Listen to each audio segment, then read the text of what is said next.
আরে মালিক, এভাবে তাকিয়ে আছো কেন? আমার কি লজ্জা করে না বুঝি? মালিক, তুমি পিয়াজ আন্টিকে কেটে ফেলেছো, এখন আমাকেও কাটো। মালিক, আমাকে আগে একটু ভালো করে চেটকিয়ে নাও। মালিক, আমাকে দিয়ে এই বাক্সটি কেটে দেখো তো এই বাক্সের ভিতরে কি রয়েছে। ওরে সালা, মাংস কি এভাবে কেউ প্যাকেট করে রাখে নাকি? একটা মুরগি কিনে আনলেই তো হতো। মালিক, মশলা দিয়ে আমাকে একটু ভালো করে মাখিয়ে নাও তো, তা না হলে তো ভালো লাগবে না।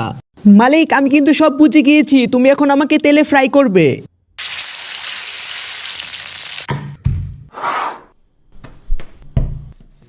ওহো মালিক, আবার রুটি খাবে নাকি?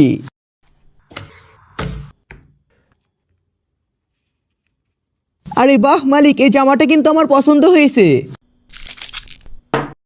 আরে বাহ মালিক, তুমি জামাকে সাজিয়েছো না, আমাকে পেঁয়াজু আর আলু চপ দেখলে তো ওরা প্রেমে পড়ে যাবে। আর হ্যাঁ বন্ধুরা, তোমাদেরকে বলছি, এরকম আরো মজার মজার ভিডিও পেতে চাইলে একটি লাইক আর একটি সাবস্ক্রাইব করে দিও কিন্তু।